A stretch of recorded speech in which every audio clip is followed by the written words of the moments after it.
தோழர்களை இந்த ஒரு பதிவில் நம்ம என்ன பார்க்க போகிறோம்னா, சிடிஆர் மறுபடியும் அப்படியே எந்திரிச்சு ஒரு மாதிரி வேற லெவலாக பேசியிருப்பாரு. ஏன்னா அந்த ஒரு நாட்களாக இவங்க செட் பண்ணுற நரேட்டிவ் இருக்குல்ல, பரந்தூர் விஷயத்தில் தொழில்துறைக்கு கருப்பு நாள், தொழில் முதலீட்டாளர்கள் இனிமேல் ஆந்திராவுக்கு போயிடுவாங்க, கர்நாடகா போயிடுவாங்க, தமிழ்நாட்டுக்கு இனிமேல் வரமாட்டாங்க, ஐயோ போச்சு அம்மா போச்சு எல்லாம் போச்சு அப்படின்னு சொல்லி பயங்கரமாக பேசிகிட்டு இருந்தாங்க. என்னடா இவ்வளோ பெரிய நரேட்டிவ் செட் பண்ணுறாங்களே, என்னடா பண்ணலாம் என்னடா செய்யலாம்னு யோசிச்சுட்டே இருக்கும் போது தான் சிடிஆர் எந்திரிச்சு G2 மாப்பிள்ள நான் பேசுகிறேன் என் டீட்டெயில் அப்படின்னு சொல்லி ரொம்ப தெளிவாக பேசியிருக்காங்க. அது இல்லாமல் நான் வேறு சில தகவல் அத்தனையுமே எடுத்து வரேன். சில தாவேக்கா தொண்டர்களுக்கு ஏகப்பட்ட கேள்வி இருக்குது. பரந்தூரில் இப்படி ஒரு நிலைப்பாடு எடுத்திருக்கமே, நம்ம போராடணும் செஞ்சோம் எல்லாம் ஓகே, பட் வளர்ச்சிக்கான சில கேள்விகளை எழுப்பியிருக்காங்களே, இதற்கு நம்மள்ட்ட சரியான பதில் இருக்கா அப்படின்னு சொல்லி இந்த பரந்தூர் மேட்டரில் ஏகப்பட்ட சந்தேகம் இருக்குது. இதை பற்றி ஒரு கிளாரிட்டிக்கு இந்த வீடியோவில் வந்துடலாம். நம்பர் 1.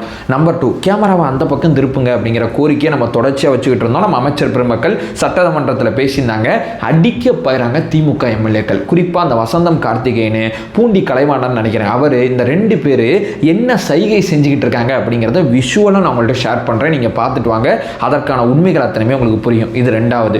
3வது பிரதானமான விஷயம் என்னன்னா, தாவேக்கா தொண்டர்களே KNR அவர்களோட பேச்சை நெத்தியிலேருந்து கொண்டாடிக்கிட்டு இருக்காங்க. பின்னாடி கனிமொழி எம்எல்ஏ சிரிக்கும் போது அந்த விஷுவல், அந்த விஷயங்கள், அந்த சப்ஜெக்ட் இருக்குல்ல, அந்த சப்ஜெக்ட் நிறைய பேர் வாட்ஸ்அப் ஸ்டேட்டஸை வச்சுருந்தாங்க என் கான்டாக்டில். இதை பற்றி சில விஷயங்கள் நம்ம பேச வேண்டிய தேவை இருக்குது. இது இல்லாமல் ஏகப்பட்ட தகவல்கள் இந்த வீடியோவில் இருக்க போது ஒன் பை ஒன்னா தெளிவாக நம்ம பார்க்கலாம். உற்சாக வணக்கங்கள், வாங்க பதிவுக்குள்ள போலாம். இப்போ முதல் விஷயம் தோழர்களே, எதிர்கட்சியாக இருக்கும்போது அரசியல் பண்ணிட்டு ஆளுங்கட்சியாக இருக்கும்போது மாற்றி பண்ணுறதானங்க அப்படின்னு சொல்லி தான் அந்த பரந்தூர் மேட்டரில் திமுக உட்பட அத்தனை பேரும் நம்பிட்டு இருந்தாங்க. ஆனால் திமுக மாதிரி கிடையாது தாவேக்கா, சொன்னபடி இருக்குங்கிறது திமுகவுக்கு தெரியல. நிறைவேற்றும் போது ஐயோ போச்சு அம்மா போச்சுன்னு கத்த ஆரம்பிச்சிட்டாங்க. இவங்க இதை நம்மள்ட்ட எதிர்பார்க்கலங்க. என்ன எதிர்பார்க்கலன்னா, நம்மளும் இவங்கள மாதிரி அப்படியே லைட்டாக மாறுவோன்னு எதிர்பார்த்தாங்க. ஆனால் முதலமைச்சர் விஜய் அவர்களை பற்றி இவங்களுக்கு தெரியலைங்கிறது தான் யதார்த்தமானது. ஸோ அந்த பரந்தூர் ப்ராஜெக்டில் நேற்றுக்கு வெளியே செய்தியாளர் சந்திப்பில் நிறையா பேசியிருந்தாங்க. அதுக்கப்புறம் உதயநிதி ஸ்டாலின் அவர்கள் ட்வீட் போட்டிருந்தாங்க. இன்னைக்கு அசம்பிளியில் எப்படியாவது இதை பற்றி பேசணும், விவாதிச்சணும், இந்த அரசு இந்த விஷயத்தை திரும்ப போடுறதுக்கு நம்ம அழுத்தம் கொடுக்கணும். ஏன்னா சுற்றி நம்மளோட சொத்து இருக்கு, எல்லாம் போச்சு ஐயோ போச்சு அம்மா போச்சுன்னு கத்த ஆரம்பிச்சிட்டாங்க. அப்போது தான் சிடிஆர் எந்திரிச்சு ரொம்ப தெளிவாக ஒரு ஸ்டேட்மெண்ட் சொன்னார். அதை நீங்களே பார்த்துட்டு வாங்களேன்.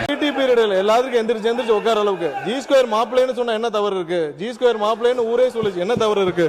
இது எல்லாத்துக்கும் எந்திரிச்சு உட்காருக்கு. இது PT பீரியட் இல்ல, உட்காருங்க பேசலாம்.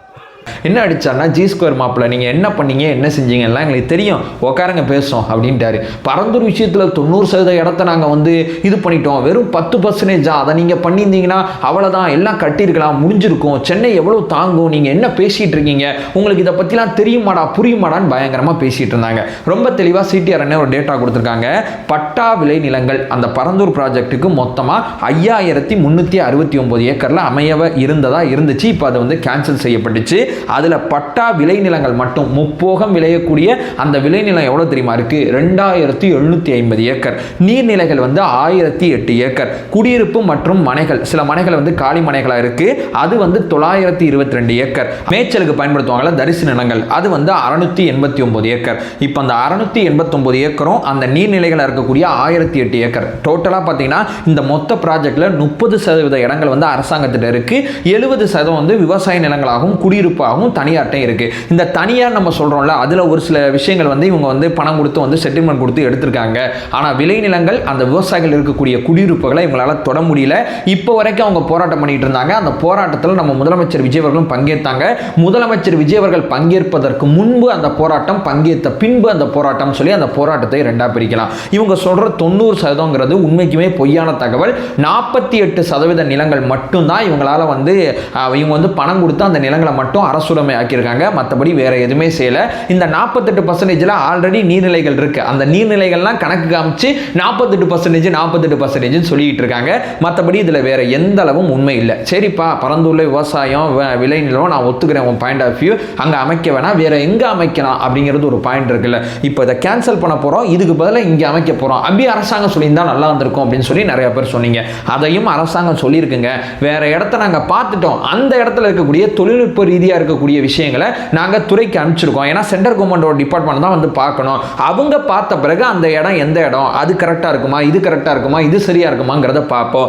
நாங்கள் சில இடங்களை தேர்ந்தெடுத்து விட்டோம் அப்படிங்கிறத அரசாங்கம் அறிவிச்சிட்டாங்கிறத நான் தெளிவாளமாக சொல்கிறேன். எந்த இடங்கிறத கூடிய விரைவில் வந்து அந்த தொழில்நுட்பத்தோட விஷயங்கள்லாம் பார்த்த பிறகு அறிவிப்பாங்க. இது தெளிவாயிடுச்சா? ஏன்னா அரசாணை வெளியிட்டு தான் அடுத்த கட்ட வேலையை பார்க்க முடியும். அது கூடிய விரைவில் நடக்குங்கிறது யதார்த்தமானது. இப்போ அது வரைக்கும் நம்ம என்ன பண்ணலாம் அப்படிங்கிறப்போ, இந்த சென்னை விமான நிலையம் இருக்குல்ல, இப்போதைக்கு இருக்கக்கூடியதோட அதிகமாக பயனாளர்களை வந்து இது வந்து ஹேண்டில் பண்ணணும்னா இதற்கு நுழைவாயில நம்ம அதிகப்படுத்தலாம். ஏன்னா உள்ள போகிறது வெளியே போகிற அந்த செக்கிங் இருக்குல்ல, அந்த விஷயத்தை ஃபாஸ்ட் பண்ணலாம். ஏன்னா உள்ள வந்து ஓடுதளம் அமைக்க முடியாது, இருக்கிற ஓடுதளத்தை மட்டும்தான் பயன்படுத்த முடியும். 2 ஓடுதளம் இருக்கு. ஒன்று வந்து பெரிய ஓடுதளம், இன்னொன்று வந்து சின்ன ஓடுதளம். இந்த பெருசு சின்னது ரெண்டையுமே ஒரே நேரத்தில் பயன்படுத்த முடியாதுன்னு சொல்றாங்க. இங்கே ஒன்று வந்துச்சுன்னா இங்கே ஒன்று வர முடியாது, இங்கே ஒன்று வந்துச்சுன்னா இங்கே ஒன்று வர முடியாதுன்னு சொல்றாங்க. இது ரெண்டுமே ஒரே நேரத்தில் பயன்படுத்துகிற மாதிரி இருந்துச்சுன்னா ரொம்ப சூப்பராக இருக்கும். உதாரணத்துக்கு எல்லாருமே பெங்களூரை காமிக்கிறாங்க, ஹைதராபாத்தை காமிக்கிறாங்க. இவங்கெல்லாம் சிட்டிக்கு வெளியே விமான நிலையம் அமைச்சிருக்காங்க. நம்ம சென்னை விமான நிலையம் சிட்டிக்குள்ள இருக்கு. சென்னைக்கு இன்னொரு விமான நிலையம் வேணுங்கிறத 25 வருஷமா பேசிட்டு இருக்காங்களாம். இப்போ வரைக்கும் ஒன்று அமைக்க முடியல. முதலமைச்சர் விஜய் அவர்கள் இதற்கான ஸ்டெப் எடுக்க ஆரம்பிச்சிருக்கேன், நான் சில விஷயங்களை பார்த்துருக்கேன் அப்படிங்கிற விஷயத்தை அறிவிச்சிட்டாங்க.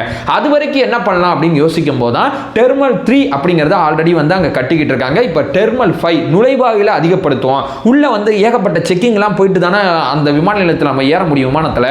அப்போ வெளியே வர்றது உள்ள வர்றதை ஃபாஸ்ட் பண்ணுறதுக்கு என்ன பண்ணுவோம்? அது வரைக்கும் இதை நம்ம பண்ணிட்டு இருந்தோம்னா இந்த 5 டெர்மினல் இங்கே இருந்தால் மட்டுமே கிட்டத்தட்ட 5 கோடிக்கு மேற்பட்ட நபர்கள் வந்து ஒரு வருஷத்துல இந்த விமான நிலையத்தை பயன்படுத்தலாம்.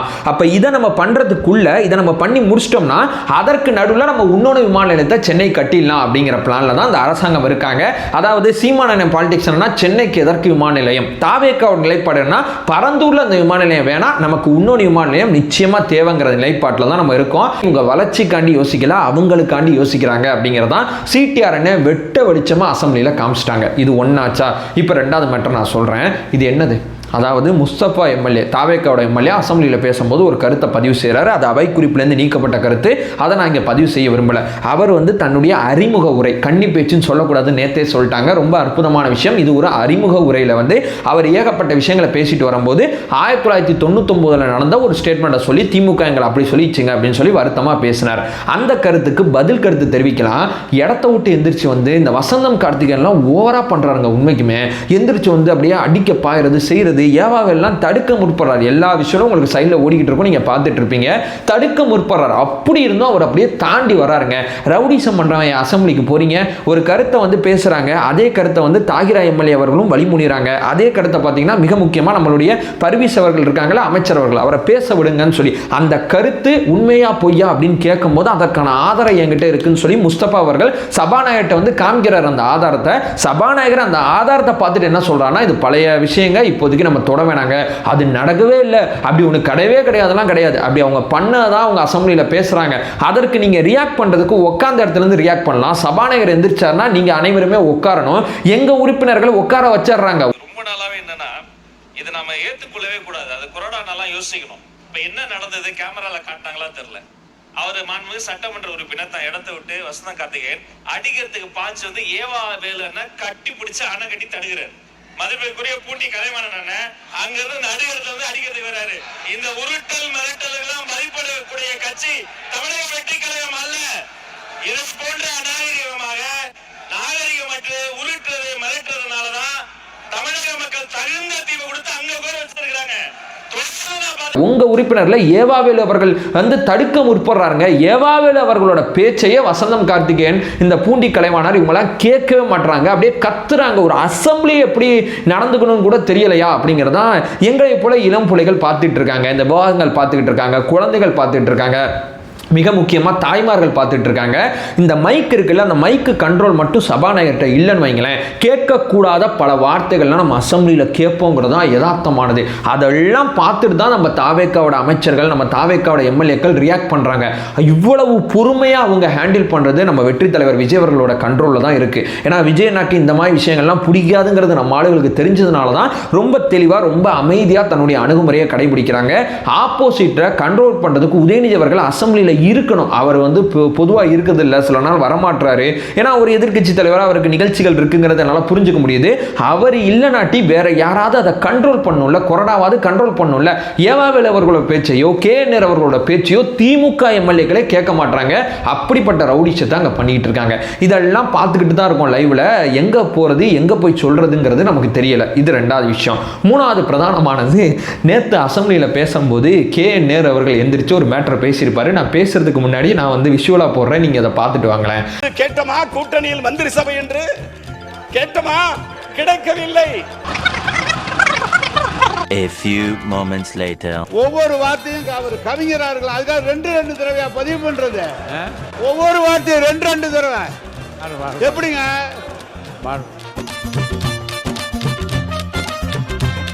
ஏங்க ஒரு ரெண்டு வரியா பதிவு பண்ணா எத்தனை மணிக்கு இது முடிக்கிறது?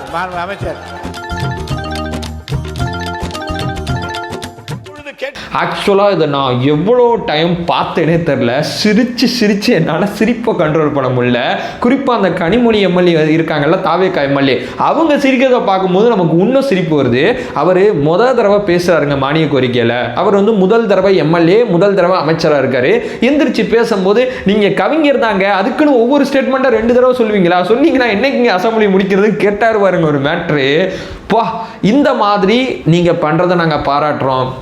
தங்கம் தென்னரசு அவர்கள் பேசுகிறத நாங்கள் பாராட்டுறோம். இப்படி ஆக்கப்பூர்வமான விவாதங்கள் நடந்தால் எவ்வளோ நல்லாயிருக்கும், எவ்வளோ சூப்பராக இருக்குது. ஏன்னா நம்ம மேலே வந்து பார்லிமெண்ட்டில், நாடாளுமன்றத்தில் இந்த மாதிரி விவாதங்களே நடக்கிறது இல்லை. இப்போ இந்த மாதிரி விவாதங்கள் நடக்கணும்னா நீங்களும் சில விஷயங்கள் விட்டு கொடுக்கணும், நாங்களும் சில விஷயங்கள் விட்டு கொடுக்கணும். நீங்களும் நானும் எதிரிகள் கிடையாது. நீங்கள் எதிர்கட்சி, நாங்கள் ஆளுங்கட்சி, கட்சி தான், எதிரி கிடையாதுங்கிற அந்த புரிதலோட அணுகுனா நல்லாயிருக்கும். அதை விட்டு நான் முன்னாடி பேசுகிறபடி ரவுடிஷம் பண்ணுறது, ஓய்னு கத்துறது, என்னடா பேசுகிற நீ அப்படின்னு கேட்குறது, அவனை அமைதியாக இருக்க சொல்லுங்கள், லூசு பையமாக இருந்தால் பேசிட்டு இருக்கான் அப்படிங்கிற ஸ்டேட்மெண்ட்லாம் எனக்கு அசம்பிளி பார்க்கும்போது என் காதுகளில் விழுகுது. இந்த மாதிரி விஷயங்கள், இப்போ நான் ஒரு கட்சிக்காரன், நீங்கள் ஒரு கட்சிக்காரன், நம்ம 2 பேரும் வெவ்வேறு கட்சிக்காரங்க நம்ம பேசினா கூட நம்ம கூட இந்த ஸ்டேட்மெண்ட் பேச மாட்டோம். இல்லைப்பா அந்த கருத்து கரெக்டு, அந்த வார்த்தை இப்படி மாற்றலாம், இந்த விஷயங்களை இப்படி பேசலாம் அப்படின்னு நம்ம தொடர்ச்சியாக பேசுவோம். அது எதுவுமே இல்லாமல் இப்படி வந்து காச்சா மூச்சான்னு உட்காந்து அங்கே கத்துறதுனால ஆக்கப்பூர்வமாக அங்கே எதுவுமே நடக்க போகிறதில்ல அப்படிங்கிறதான் யதார்த்தமானது. ஓவரால் இந்த செய்திகள் அத்தனையுமே இந்த வீடியோவில் நான் ஷேர் பண்ணிட்டேன். நம்ம சேனல் ஃபர்தராக ஃபாலோ பண்ணிங்கன்னா பொலிட்டிக்கல் சார்ந்து மிக முக்கியமாக பல்வேறு விதமான விஷயத்தை நம்ம பார்த்துட்டு இருக்கோம். நம்மளோட ஒரே நோக்கம் அறியாமை அகற்ற வேண்டும், அறியாமை அகற்றப்பட வேண்டும். Thank you so much.